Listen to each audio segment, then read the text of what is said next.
Today is Wednesday, December 22. My name is Pastor Anthony, and this is Wilderness Wanderings.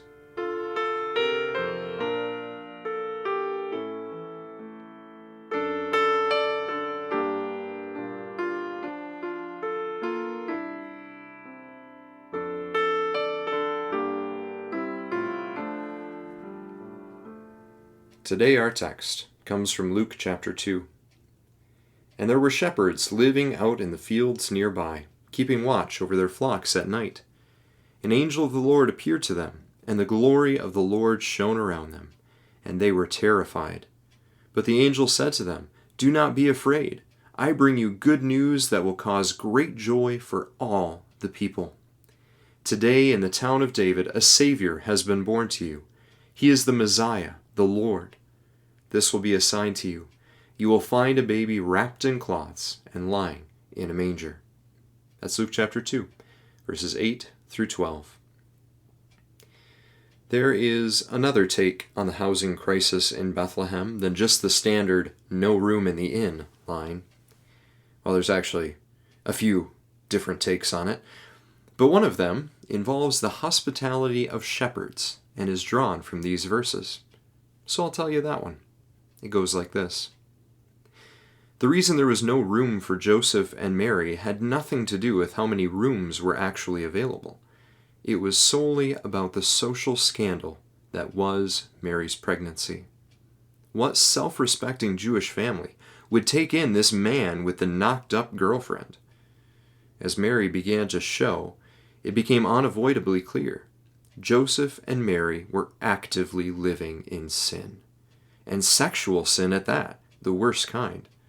They were obviously unrighteous, unfit for inclusion in the people of God, so they were excommunicated, shunned. There would be no guest room available for the likes of them in Bethlehem. But there were always others who were shunned from society, like the poor, the homeless and the nomads, the immigrants, the ones who can't keep it all together, the ones who are dirty and unclean, like shepherds. This is where Joseph and Mary would find refuge, in the hospitality of their fellow outcasts. Verse 8 gives the reason. Shepherds don't put out their flocks by night. That's when the wolves and the lions are out. Predators can pick off weak and defenseless sheep in the dark like berries off a bush.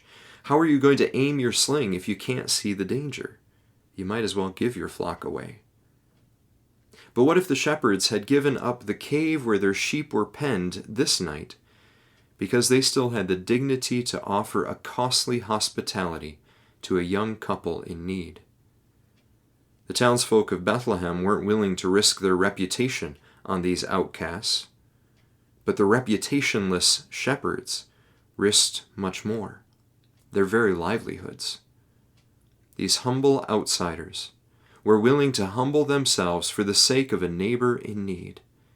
And for that reason, God exalted them to the highest place on the visit list to see his new baby boy. Sounds a bit like the reversals of Mary's song, doesn't it? Out came the angels trumpeting the good news to the shepherds. And the glory of the Lord lit up the dark fields to reveal flocks still bedded down peacefully that night. The shepherds knew just where to find this baby wrapped in cloths. He'd be lying in their very own manger. They, who had saved Joseph and Mary from their outcast predicament, would be the first to hear the good news of a Savior come to redeem all the unrighteous outcasts like them. Great joy, indeed. Now, is that actually how it happened? Truth is, we don't really know. Luke doesn't really flesh it out that clearly why there was no room and who eventually took Mary and Joseph in. But it's worth pondering, I think. And it brings to mind this verse from the book of Hebrews. Do not forget to show hospitality to strangers, for by so doing some people have shown hospitality to angels without knowing it. It's 13 verse 2. Some perhaps in showing hospitality to sinners and outcasts have even shown hospitality to God. As you journey on, go with the blessing of God. May the peace of the Lord Christ go with you, wherever He may send you. May He guide you through the wilderness, protect you through the storm.